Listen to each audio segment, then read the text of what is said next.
নমস্কার বন্ধুরা, আপনারা দেখছেন news Nadia YouTube channel.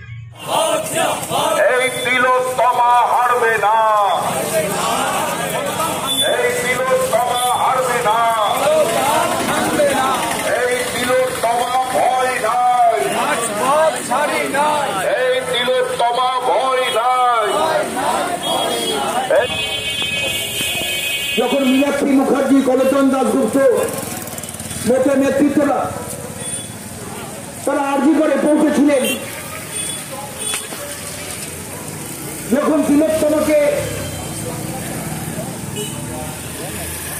Hospital থেকে বার করা হয়েছিল, তার মৃতদেহ সেই সময় দাঁড়িয়ে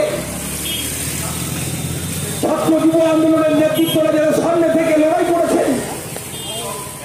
তিলোত্তমার বিচারের দাবিতে লড়াই সংগঠিত করেছেন, কমরেড কলচন দাশগুপ্ত, কমরেড মীনাক্ষী মুখার্জিরা সেই 9 তারিখ থেকেই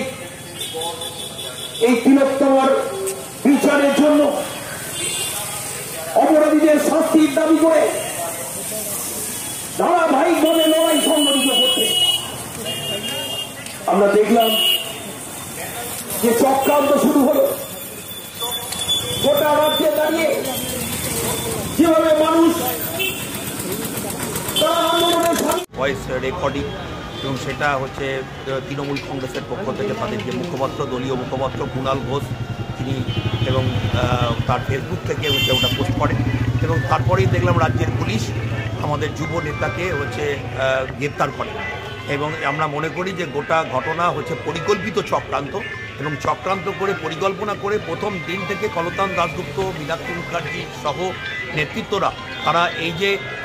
হচ্ছে আরজি করের যে ঘটনা, এবং সেই ঘটনাকে কেন্দ্র করে যেভাবে হচ্ছে ওই তিলোত্তমার মৃতদেহ পুড়িয়ে দেওয়ার চেষ্টা করেছিল চটজলদি, সেই সময় দাঁড়িয়ে হচ্ছে আরজি করে গিয়ে এবং ওই